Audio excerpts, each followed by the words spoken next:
फिर मार्केट नीचे आता है, यहाँ पे एक वेज बना है, पर वेज बनने के बावजूद यहाँ पे क्या मोमेंटम है। देखिए अगर मार्केट चैनल में है, जो कि बहुत ब्रॉड चैनल में है, तो वो बहुत समय के बाद पता चलता है, तब मार्केट हायर लोज बनाता है।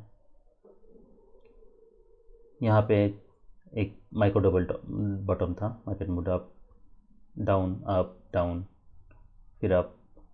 अगर हम यहाँ पे कहीं पे बाई कर लेते हैं तो फॉलोअप कैंडल्स देखना है। तो अगर कॉन्जिक्यूटिव बुल बार्स बन रहे तो हम वेट कर सकते हैं, हमें पता है सडनली यहाँ से मार्केट BA10 में नहीं जाएगा, तो हम वेट कर सकते हैं। और फिर जब मार्केट यहाँ पे ब्रेकआउट दे रहा है, फिर यहाँ पे साइडवेज जा रहा है, यहाँ पे हम एग्जिट करने के लिए सोच सकते हैं। जब भी नया है बनाए मार्केट नीचे आया, तो ये माइक्रो डबल टॉप पे आप यहाँ पे सेल भी करने के लिए सोच सकते हो। अब ये पैटर्न में और इसमें क्या डिफरेंस है, तो जब आपको एक्सेप्शनल, देखिए जब आपको सडनली प्रॉफिट मिल रहा है तो आपको न्यू हाई जो भी है वहाँ पे आपको प्रॉफिट बुक करना है। अगर बार छोटे हैं तब हम वेट कर सकते हैं, क्योंकि हमारे पास टारगेट्स भी हैं। मान लीजिए आपने एंट्री किया, उसके बाद फिर अगर मार्केट ने रैली किया है, तब हम वेट कर सकते हैं। क्यों वेट कर सकते हैं, क्योंकि उसके बाद जो फॉलोअप बार्स हैं वो इतने स्ट्रांग नहीं है।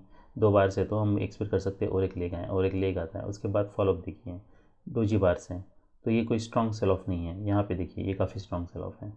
तो इसे हम देखिए, अगर आपने मान लीजिए यहाँ पे बाई किया है, यहाँ पे अगर कुछ क्वांटिटी बुक नहीं की है और मार्केट अगर स्ट्रांगली रैली करता है, आपको सडनली काफ़ी सारा प्रॉफिट मिल रहा है, आप यहाँ पे 50% बुक कर सकते हो, रिमेनिंग होल्ड करना है।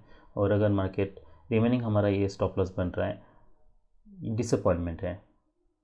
2 तरह के आपके पास, या तो इतने बड़े डिसअपॉइंटमेंट के बाद मान लीजिए आप यहाँ पे एग्जिट करने के लिए सोच सकते हो, या फिर आपके स्टॉप लॉस पे रिलाई रह सकते हो, और फिर जब मार्केट रिज्यूम करता है तब आप यहाँ पे कहीं पे, ये जब डिसअपॉइंटमेंट है तब आप यहाँ पे एग्जिट करने के लिए सोच सकते हो।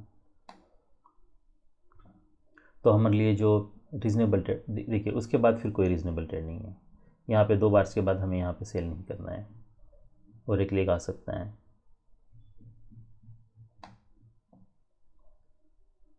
हाँ ले, तो हमारे लिए जो रीज़नेबल ट्रेड से समझ में होता है, यहाँ पे एक सेल था, पर अगर आप ये नहीं लेते तो यहाँ पे एक बाय था जो हम ले सकते थे। और मान लीजिए अगर आप वो भी नहीं लेते हो, तभी आपके लिए जब मार्केट यहाँ पे आ रहा था, ये बार पे हम बाय करने के लिए सोच सकते थे। हम एक्सपेक्ट कर सकते हैं मार्केट अब यहाँ पे साइडवेज जाएगा, या अगर मार्केट कोई वेज भी क्रिएट करता है तब भी ये हाई के पास देखना है मार्केट क्या करता है, तो उसके हिसाब से फिर आपको ट्रेड को मैनेज करना है। फिर मार्केट जब नीचे आता है, यहाँ पे फिर से हमारा बाय था, जो हमें यहाँ पे कहीं पे एग्जिट करना था, और यहाँ पे हमारा सेल था। तो अगर आप बेस्ट बेट अगर आपको लेने हैं, मान लीजिए यहाँ पे अगर आपको रिस्क ज़्यादा लगती हैं, यहाँ पे रिस्क ज़्यादा लगती हैं, तो फिर हमारे लिए जो बेस्ट बेट थे तो वो यहाँ पे एक बाय था, और नेक्स्ट सेल हमारा ये था। तो ये 2 काफ़ी रीज़नेबल ट्रेड्स थे। बाकी ये जो ट्रेड्स हैं ये सब आपके ट्रेड मैनेजमेंट की स्किल्स के ऊपर है। फिर आप ये लेते हो तो इसे कैसे मैनेज करते हो, ये लेते हो तो इसे कैसे मैनेज करते हो, तो ये सब रीज़नेबल ट्रेड्स थे निफ्टी बैंक में। अभी हम निफ्टी 50 देख लेते हैं। ऑलराइट, तो ये निफ्टी 50 का चार्ट है। मार्केट ओपन होता है, यहाँ पे मार्केट साइडवेज है, तो यहाँ पे कोई बाय कोई सेल नहीं बन रहा। फिर मार्केट यहाँ पे रैली करता है। जब मार्केट यहाँ पे रैली कर रहा है, क्या हम यहाँ पे कहीं पे सेल करने के लिए सोच सकते हैं, तो यहाँ पे हमें नहीं पता मार्केट कितना रैली करेगा, तो यहाँ पे रिस्क बहुत ज़्यादा है।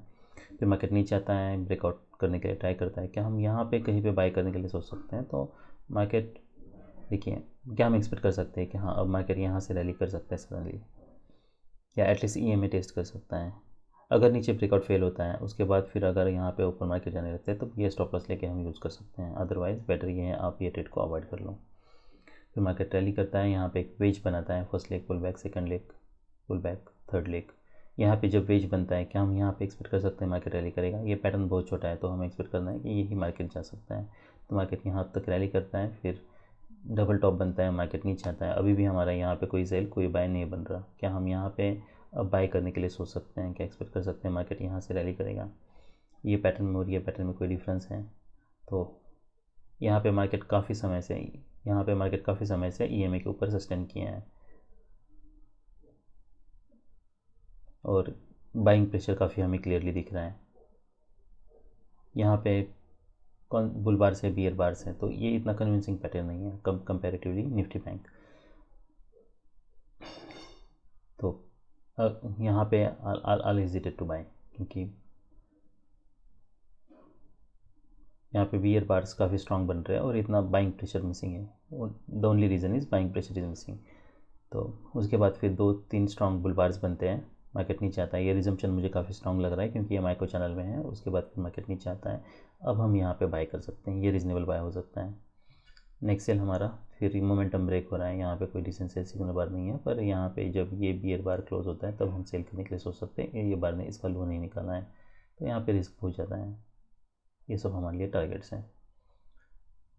तो अगर मैं निफ्टी ऑलराइट, तो हम ऑप्शन का चार्ट देख लेते हैं। 23,500 का हम सी देख लेते हैं।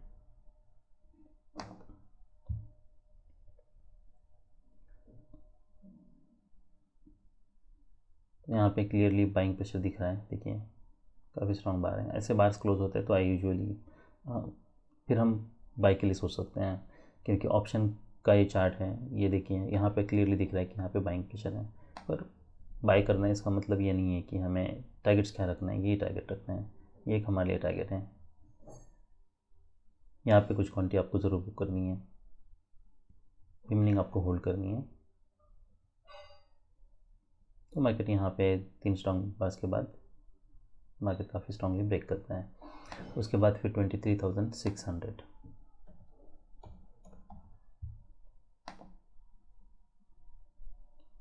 तो हम यहाँ पे सेल करने के लिए सोच सकते हैं 138। 2 स्ट्रॉन्ग वी बार्स है और एक लेग एक्सपेक्ट कर सकते हैं, तो और एक लेग आता है।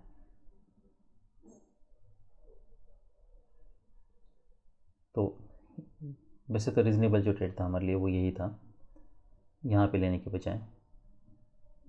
देखिए अगर मार्केट को स्ट्रॉन्ग सेल ऑफ देना होता तो फिर यहाँ पे हमें मार्केट को यहाँ से ब्रेक करना चाहिए था, यहाँ पे डबल बॉटम नहीं बनाना चाहिए था। अब मार्केट या तो साइडवेज जा सकता है या फिर ये हाई पिच से टेस्ट हो सकता है, इसलिए हम यहाँ पे बाय करने के लिए सोच रहे हैं। बाकी अगर मैं यहाँ पे पैटर्न देखता हूँ तो देखिए अब हमें एग्जैक्टली नहीं पता है कि यहाँ पे मार्केट ने कैसे बिहेव किया है, पर अगर मैं EMA के पास बाय करने के लिए सोच रहा हूँ तो मेरा स्टॉप लॉस कहाँ पे है, तो स्टॉप लॉस बहुत बड़ा हो रहा है। ये जो भी बार से या जो भी ट्रेडिंग रेंज है उसको ऊपर नीचे प्रोजेक्ट करके उतना बड़ा आपको स्टॉप लॉस यूज़ करना है। पर बेटर ये है कि अगर मान लीजिए नीचे ब्रेकआउट करने के लिए ट्राई करता है, फेल होता है, फिर रिवर्सल देता है, तो उस केस में हम ज़रूर बाय कर सकते हैं। तब हम थोड़ा बड़ा स्टॉप लॉस यूज़ करके हम वेट कर सकते हैं। अगर यहाँ पे इमीडिएटली बाय करना वो रिस्की हो सकता है, हमें नहीं पता यहाँ पे ब्रेकआउट सक्सेस होने वाला है या फेल होने वाला है। जब ब्रेकआउट फेल होता है, रिवर्सल होता है, तब हम बाय करने के लिए सोच सकते हैं। तो ये सब रीजनेबल ट्रेड्स थे निफ्टी 50 में। That's all we have got yesterday. Bye.